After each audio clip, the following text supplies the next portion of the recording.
ഇതിനകത്ത് ഒരു കാര്യം പറയാതിരിക്കാൻ വയ്യ. ഈ വി.ഡി. സതീശൻ എന്ന് പറയുന്ന നമ്മുടെ പ്രതിപക്ഷ നേതാവ്, അല്ല ഇനിയിപ്പോ ആ പേര് പറയേണ്ട കാര്യമില്ല, ആ മനുഷ്യന് സത്യത്തിൽ ഇത്ര കൃത്യമായിട്ടൊരു തെരഞ്ഞെടുപ്പ് പ്രവചനം അത് എന്ന് മുതൽ തുടങ്ങിയെന്ന് ആലോചിക്കണം. അതായത് ഉപതെരഞ്ഞെടുപ്പുകളുടെ കാലം മുതൽ ഈ ഭൂരിപക്ഷത്തിൽ ഇന്ന ഭൂരിപക്ഷത്തിന് ജയിക്കും എന്ന് പറഞ്ഞ് അത് ലോക്സഭാ തെരഞ്ഞെടുപ്പിൽ ആവർത്തിച്ചു. അതുപോലെ തന്നെ ഉപതെരഞ്ഞെടുപ്പുകളിൽ ഏതാണ്ട് എല്ലാറ്റിലും ആവർത്തിച്ചു. പിന്നീട് ലോക്സഭാ തെരഞ്ഞെടുപ്പിൽ ആവർത്തിച്ചു, പഞ്ചായത്ത് തെരഞ്ഞെടുപ്പിൽ ആവർത്തിച്ചു. ഇപ്പോ കോൺഗ്രസിലെ ഒരു നേതാവും കൃത്യമായിട്ട് എനിക്കറിയാം, പല നേതാക്കളും വ്യക്തിപരമായിട്ട് സംസാരിച്ചപ്പോൾ 80 സീറ്റ് 85 സീറ്റ് വരെയൊക്കെയാണ് പ്രതീക്ഷിച്ചത്. ഈ ഒരു മനുഷ്യൻ മാത്രമാണ് 100-ലധികം സീറ്റുകളായിട്ട് ടീം UDF അധികാരത്തിലെത്തുമെന്ന് പറഞ്ഞു. അപ്പൊ ഒത്തിരി മുമ്പ് ഒരു തമാശയുണ്ടായി. ആലപ്പുഴയിൽ നിന്ന് എന്റെ ഒരു സുഹൃത്ത് എന്നെ വിളിച്ചിട്ട് പറഞ്ഞു, നല്ല കോൺഗ്രസ്സുകാരനാണ്, ഞാൻ എന്റെ ഗ്രഹനിലയായിട്ട് വി.ഡി. സതീശന്റെ അടുത്ത് പോവാണ്, എന്റെ ഭാവി എങ്ങനെ ആയിത്തീരും, എന്റെ ജീവിതം എങ്ങനെ ആയിത്തീരും എന്ന് അദ്ദേഹത്തെ ഒന്ന് കാണിച്ചിട്ട് അദ്ദേഹത്തിനോടൊന്ന് പറയാം, ഞാൻ എന്റെ ഗ്രഹനിലയായിട്ട് ആ മനുഷ്യന്റെ അടുത്തേക്ക് പോവാണെന്ന് പറഞ്ഞു. അതിനകത്ത് വലിയൊരു സത്യമില്ല. എങ്ങനെയാണ് ഇത്ര കൃത്യമായിട്ട് ഒരാൾക്ക് പ്രവചിക്കാൻ കഴിയുക? അതായത് ഓരോ മണ്ഡലത്തിന്റെയും പൾസ് ആലോചിച്ച് നോക്കുക. ഞാൻ പറഞ്ഞു, അതായത് Malappuram clean sweep, Kottayam clean sweep, Ernakulam clean sweep, Idukki clean sweep, Pathanamthitta clean sweep. അതിൽ ഒരു സീറ്റിന്റെ കാര്യത്തിലല്ലേ ഇപ്പോഴും സംശയമുള്ളൂ. എന്ത് കൃത്യമായ, എന്ത് കറക്റ്റ് ആയിട്ടുള്ള അനാലിസിസ് ആണ്, എന്ത് കറക്റ്റ് ആയിട്ടുള്ള പ്രഡിക്ഷൻ ആണ്. ഞാൻ ആ കാര്യത്തെ കുറിച്ച് അത്രേ പറയുന്നുള്ളൂ. ശ്രീ ജോർജ് പക്ഷേ ഇത് കോൺഗ്രസ് നേതാക്കൾ പോലും ഇത്രയും പ്രഡിക്ട് ചെയ്തിട്ടുണ്ടാകില്ല അല്ലേ? മറ്റു കോൺഗ്രസ് നേതാക്കളല്ല കേരളത്തിൽ ഒരു പ്രവാചകനും നടത്തിയിട്ടില്ല. ഒരു എക്സിറ്റ് പോളിലും കണ്ടില്ല, ഒരു പോസ്റ്റ് പോളിലും കണ്ടില്ല, ഒരു ചാനലിലും കണ്ടില്ല.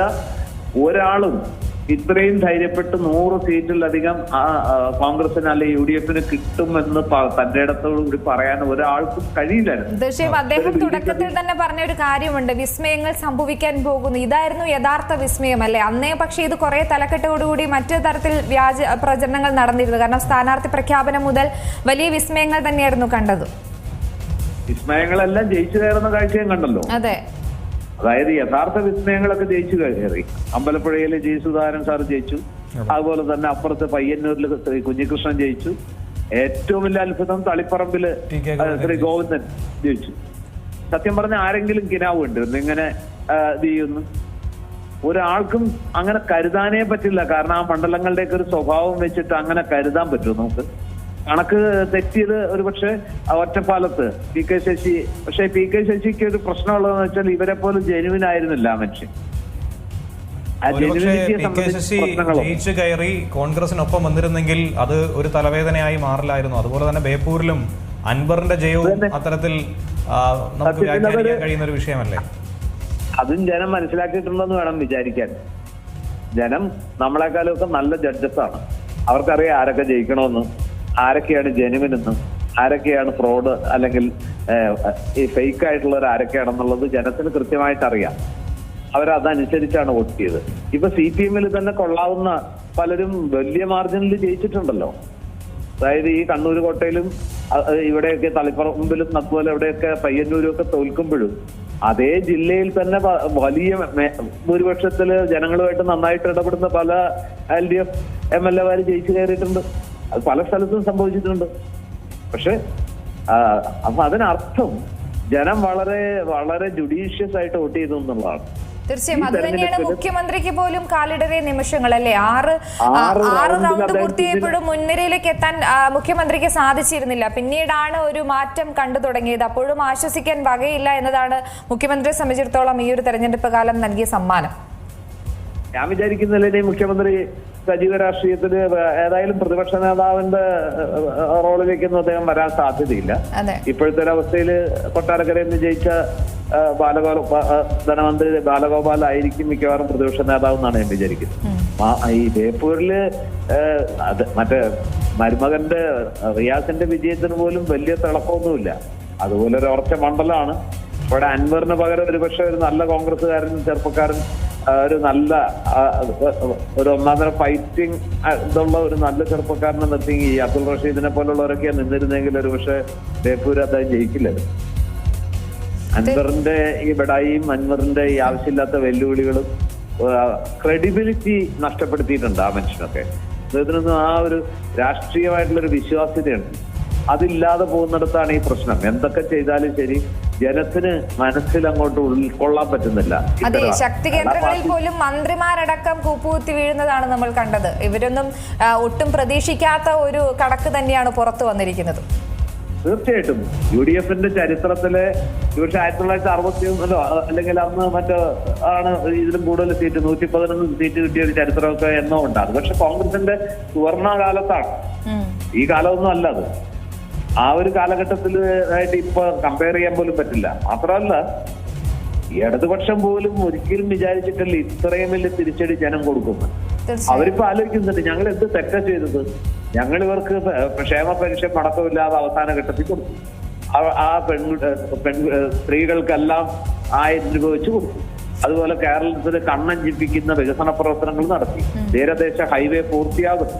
അങ്ങനെ ഒരുപാട് വികസനങ്ങൾ ഓരോ ഗ്രാമത്തിലും ഓരോ വോട്ടറുടെ കണ്ണിലും പെടാവുന്ന രീതിയിലുള്ള വികസന പ്രവർത്തനങ്ങൾ നടത്തിയിട്ടും ജനം എന്തിനിങ്ങനെ ഇത്രയും ക്രൂരമായി ഇത്രയും ഭയങ്കരമായിട്ട് ശിക്ഷിക്കാൻ തക്കവണ്ണം ഞങ്ങൾ എന്ത് ചെയ്തു എന്നുള്ളൊരു തോന്നൽ ഒരുപക്ഷെ അവർ കുറെ പേർക്കൊക്കെ തോന്നുന്നുണ്ടാവും. പക്ഷെ അതിനുള്ളൊരു മറുപടി എന്താണെന്ന് വെച്ചാൽ, ഇതൊക്കെ ചെയ്യുമ്പോഴും അതിനപ്പുറത്ത് പിണറായി വിജയൻ എന്ന് പറയുന്ന മുഖ്യമന്ത്രിയോടുള്ള ജനത്തിന്റെ ആ ഒരു അതൃപ്തി, ആ ഒരു ഇഷ്ടക്കേട് കൃത്യമായിട്ട് ഈ തെരഞ്ഞെടുപ്പിൽ പ്രതിഫലിച്ചു എന്നാണ് ഞാൻ വിചാരിക്കുന്നത്. അതെ, പിന്നീട് നമുക്ക് മറ്റൊരു കാര്യം ഇതിൽ ചാണ്ടിയുമ്മന്റെ അല്ലേ, കാരണം അദ്ദേഹത്തിന്റെ ഒരു തെരഞ്ഞെടുപ്പ് രീതി വളരെ വ്യത്യസ്തമായിരുന്നല്ലോ. പക്ഷേ മിന്നുന്ന വിജയം തന്നെയാണ് അദ്ദേഹം സ്വന്തമാക്കിയിരിക്കുന്നത്. പുതുപ്പള്ളിയിൽ അദ്ദേഹം പുതുപ്പള്ളിയുടെ സ്വന്തം എന്നുള്ളത് വീണ്ടും വീണ്ടും ഉറപ്പിക്കുന്നു. മകൻ ഇനി നമ്മളെ നയിക്കട്ടെ, അങ്ങനെ ഒരു തീരുമാനത്തിലേക്ക് ജനങ്ങൾ എത്തിച്ചേർന്നു എന്നുകൂടി നമുക്ക് അവസാനം ജയിച്ച 5000 ചില്ലാന വോട്ടിനാ ഒരു തവണ ലാസ്റ്റ് ജയിച്ചത്. അതാണ് അത്രയൊന്നും അധ്വാനിക്കാതെ പോസ്റ്റർ അടിക്കാതെ, കട്ടൗട്ടുകളില്ലാതെ, ഹോർഡിങ്സ് ഇല്ലാതെ, ഇതൊന്നുമില്ലാതെ വളരെ വിമർശനങ്ങളായിരുന്നു അദ്ദേഹത്തിന് ഉണ്ടായിരുന്നത് തെരഞ്ഞെടുപ്പ് സമയത്ത്. ഒരു പ്രചരണത്തിന് പോലും ഈ മറ്റ് മത്സരിച്ചുള്ള ഒരു പ്രചരണമൊന്നും കൊട്ടിക്കലാശം പോലും ഇല്ലാത്ത രീതിയിൽ ഈ തെരഞ്ഞെടുപ്പിൽ കാണിക്കുന്ന കെട്ടുകാഴ്ചകളൊന്നും യഥാർത്ഥത്തിൽ ആവശ്യമില്ല എന്നുള്ളതാണ് അതിന്റെ അർത്ഥം. ഇത്തരം കെട്ടുകാഴ്ചകളൊന്നും ജനങ്ങൾ അഭിരമിക്കുന്നില്ല. ഈ കോടാനുകോടികൾ വാരി വെതറിയുള്ള പ്രചരണത്തിന്റെ ആവശ്യമില്ല. ജയിക്കാൻ ജനങ്ങളുടെ ഹൃദയങ്ങളിലേക്ക് ചെന്ന് കയറുക, അവരെ ചേർത്ത് പിടിക്കുക, അവരോട് ചേർന്ന് നിൽക്കുക, അവരെ വിശ്വസിക്കുക, അവരെ ബഹുമാനിക്കുക. അപ്പൊ സ്നേഹം കൊടുത്ത് സ്നേഹം തിരിച്ചു വാങ്ങുക. Give respect and take respect. അതാണ് ഇവിടെ സംഭവിക്കുന്നത്. നമ്മുടെ തെരഞ്ഞെടുപ്പ് സങ്കല്പങ്ങൾ തന്നെ മാറ്റിമറിക്കുന്ന പലതും ഈ തെരഞ്ഞെടുപ്പില് കഴിഞ്ഞു. പി കെ കുഞ്ഞാലിക്കുട്ടിക്ക് ലീഡ് നോക്കെ 85,000 വോട്ട്. അതെ, അത് തന്നെയാണ് ചോദിക്കാനായിട്ട്. അതായത് മുഖ്യമന്ത്രി പിണറായി വിജയന് ആകെ 85,000 വോട്ട് മാത്രമേ ലഭിച്ചിട്ടുള്ളൂ ഇപ്പോഴും. അപ്പോഴാണ് 85,000 വോട്ടിന് ലീഡുമായി കുഞ്ഞാലിക്കുട്ടി മലപ്പുറത്ത് അങ്ങനെ ഒരു തേരോട്ടം തുടരുന്നത്. ഇതുവരെയുള്ള റെക്കോർഡുകൾ ഒക്കെ തന്നെ ഭേദിച്ചുകൊണ്ടല്ലേ ലീഗ് മുന്നേറുന്നത്. ലീഗിന്റെ ഒരു കരുത്തും UDFന് വലിയ തോതിൽ പ്രചോദനം തന്നെയല്ലേ ഈ സാഹചര്യത്തിൽ. കൂത്തുപറമ്പിൽ ജയിക്കാതെ പോയത്, അത് വളരെ ചെറിയ മാർജിനാണ് തോറ്റത്. കൂത്തുപറമ്പിൽ അവർ ജയിക്കുമെന്ന് പ്രതീക്ഷിച്ചിരുന്ന ഒരു സീറ്റാണ്. എന്തായാലും ഇത് ചരിത്രം കുറിച്ച വിജയമാണ്.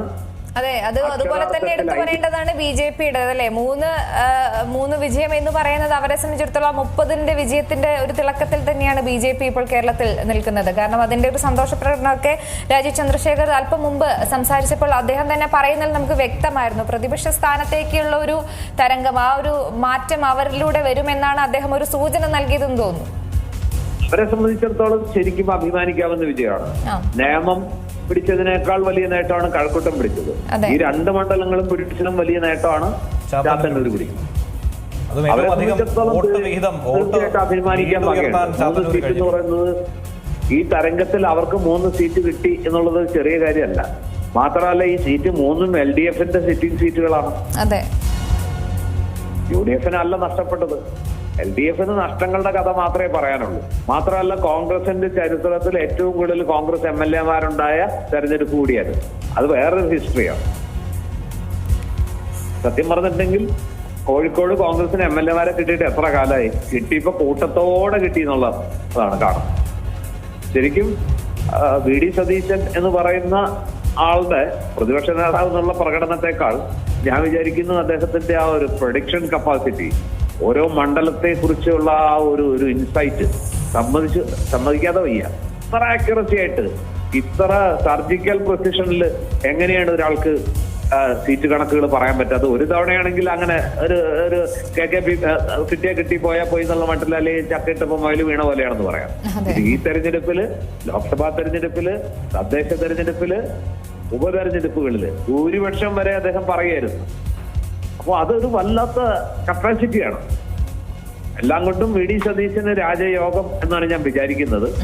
അദ്ദേഹത്തിന് ഇനി എന്തെങ്കിലും അട്ടിമറി വല്ലതും സംഭവിച്ചാൽ എനിക്കറിഞ്ഞുകൂടാ എങ്ങനെയാവും ജനം പ്രതികരിക്കുക എന്നുള്ളത്. ഏതായാലും ഇത് UDF-നെ സംബന്ധിച്ചിടത്തോളം നൂറ്റാണ്ടിലൊരിക്കലൊക്കെ സംഭവിക്കുന്ന വലിയ അഭിമാന വിജയം എന്ന് വിശേഷിപ്പിക്കാൻ പറ്റുള്ളൂ. നമ്മൾ അഴകേറി പരിശോധിക്കേണ്ട കാര്യമില്ല അത്. കാരണം ഏതാണ്ട് എല്ലാ ജില്ലകളിലും, തൃശ്ശൂർ ഒഴിച്ച് ഒരു പരിധി വരെ പാലക്കാട് ഒഴിച്ചാൽ, തിരുവനന്തപുരത്ത് പോലും 7 സീറ്റ് കിട്ടി. ആദ്യഘട്ടത്തിൽ 3 or 4 എന്നൊക്കെയാണ് നിന്നിരുന്നത്. 7 സീറ്റ് LDF-ന് 5 സീറ്റേ ഉള്ളൂ. 2 സീറ്റ് BJP-ക്കാ കിട്ടിയിരിക്കുന്നത്. അപ്പൊ തിരുവനന്തപുരം പിടിക്കുന്നവരെന്ന് പറയുന്നത് അത് ആ കണക്ക് ശരിയായി. ഒറ്റ കണക്കേ തെറ്റുള്ളൂ. ഞങ്ങളുടെ ഒല്ലൂര് സീറ്റിൽ ജയിച്ചാലേ UDF-ന് ഭൂരിപക്ഷം. ഞാൻ ഒല്ലൂര് മണ്ഡലത്തിൽപ്പെട്ട ആളാണ്.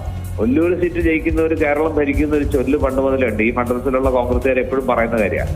പക്ഷെ അതിൽ വിജയിക്കാൻ കഴിഞ്ഞില്ല. മന്ത്രി അഡ്വക്കേറ്റ് K. രാജൻ സാമാന്യം ഭേദപ്പെട്ട, കഴിഞ്ഞ 21,000 വോട്ടിന്റെ ലീഡ് ഉണ്ടായിരുന്നു. അത് 7,000, 8,000-ൽ താഴേക്ക് ചുരുങ്ങിയെങ്കിൽ പോലും ജയിച്ചു കയറി. അപ്പൊ നിലവിൽ ശ്രീ ജോർജ് കൊടിപ്പാറ, താങ്കളോട് ഒരു സൗഹൃദ സംഭാഷണം എന്ന രീതിയിൽ ചോദിക്കുകയാണ്. നിലവിൽ VD സതീശന് ക്രെഡിറ്റ് കൊടുക്കാതിരിക്കാൻ സാധിക്കില്ല, അത് ശരി തന്നെയാണ്. എന്നിരുന്നാലും മുഖ്യമന്ത്രി ചർച്ചകൾ ഹൈക്കമാൻഡ് തീരുമാനിക്കും, ഡൽഹിയിൽ വെച്ചുണ്ടാകുമെന്ന് പറയുന്നു. താങ്കളുടെ ഒരു അഭിപ്രായത്തിൽ, താങ്കളുടെ ഒരു താല്പര്യം പരിഗണിച്ച് ആരാകണം കേരളത്തിന്റെ അടുത്ത മുഖ്യമന്ത്രി? ഞാൻ VD സതീശന് അതിൽ യാതൊരു തർക്കമില്ല. ആദ്യം മുതൽ ഈ തെരഞ്ഞെടുപ്പിന്റെ വിജയത്തിന്റെ, അല്ലെങ്കിൽ ഈ 5 വർഷക്കാലം UDF നേടിയ നേട്ടങ്ങളുടെ എല്ലാം ചാലക ശക്തി, ഞാൻ പറയുന്നു അങ്ങേര് മാത്രം ഉത്തരവാദി എന്നല്ല പറയുന്നത്. ഇതിന്റെ എല്ലാം പിന്നിലെ ഒരു ഊർജ സ്രോതസ്, ആത്മവീര്യം കെട്ട ഒരു പാർട്ടിയെ, ഒരു മുന്നണിയെ ആത്മവിശ്വാസമുള്ള ആ ഒരു കൂട്ടാക്കി മാറ്റിയതിന്റെ ഒരു നേട്ടമാണിത്. മാത്രമല്ല, വിട്ടുപോയ ഒരുപാട് ജനവിഭാഗങ്ങളെ അദ്ദേഹം പറയാറുണ്ടല്ലോ. അദ്ദേഹം അടുത്ത കാലത്ത് ഉപയോഗിച്ചൊരു പദമുണ്ട്, ബ്രോഡർ പൊളിറ്റിക്കൽ പ്ലാറ്റ്ഫോം. അങ്ങനെ ഒരു ബ്രോഡർ പൊളിറ്റിക്കൽ പ്ലാറ്റ്ഫോം ആക്കി മാറ്റി. ഇതിലിപ്പോ പലരും പറയുന്ന പോലെ ന്യൂനപക്ഷ കൺസോളിഡേഷൻ കൊണ്ട് മാത്രമല്ല ഈ വിജയം.